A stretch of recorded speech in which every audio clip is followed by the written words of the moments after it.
اب میری ایک مریضہ تھی وہ یہی ہے، اس کے میاں کہتے ہیں کہ ڈاکٹر صاحب میری جان چھڑائیں بیگم سے. میں نے کہا جی کیسے جان چھوٹ سکتی ہے؟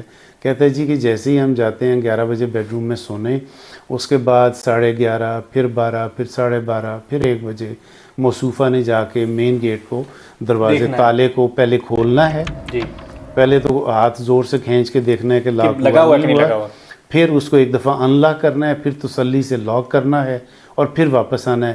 مگر کہتا ہے جیسے ہی وہ بیڈ روم تک پہنچتی ہے اس کے دماغ میں پھر فطور آ جاتا ہے کہ وہ لاک ہوا یا نہیں ہوا.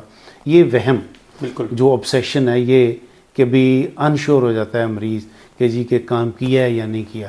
تھوڑا بہت تو ہم ایک آدھ دفعہ تو ٹھیک ہے، آپ جائیں چیک کر لیں، احتیاط ہے جس کو کہ بھی احتیاطاً بعض کا کوئی چیز آپ اتنا سیریس نہیں لیتے تو وہ بعض کا سستی ہو جاتی، لیپس ہو جاتا ہے آپ سے. لیکن یہ جو ہے نا ریپیٹیٹیولی شدت کے ساتھ اور over a period of time ایک چیز کا چلنا، یہ اسی طرح کے توہمات ہیں، اسی طرح کے یہ خیالات ہیں جو کہ انسانی ذہن میں آتے ہیں.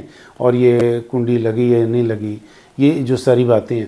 اچھا ایک میرے مریض ہیں وہ کہتے ہیں کہ ڈاکٹر صاحب میں جب گاڑی پہ جاتا ہوں تو مجھے گمان گزرتا ہے کہ میری گاڑی کے نیچے کوئی بچہ آ گیا ہوگا.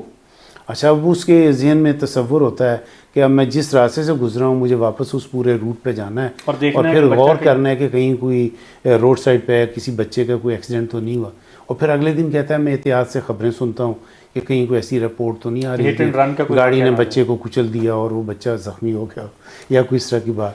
تو میں نے کہا یار اگر کبھی خدا نخواستہ کوئی اس طرح کا حادثہ ہوگا تو آپ کے شعور میں یہ بات آ جائے گی، آپ جان جاؤ گے کوئی گڑبڑ ہوئی ہے، لوگ آپ کو روک لیں گے، آپ رک جاؤ گے، کوئی ایسی بات.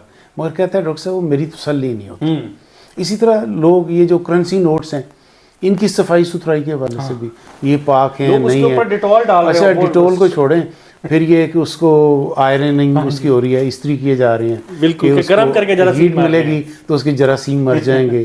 اور بھئی اس طرح کی باتیں چلیں. آپ زیادہ سے زیادہ آپ کو یہ تصور آ رہا ہے کہ میلے کچلے نوٹ تھے تو آپ نے ان کو جب گنا کاؤنٹنگ کی اس کے بعد آپ ایک دفعہ ہاتھ دھو لیں صاحب. بالکل انف، اس سے زیادہ کچھ کرنے کی ضرورت نہیں ہے.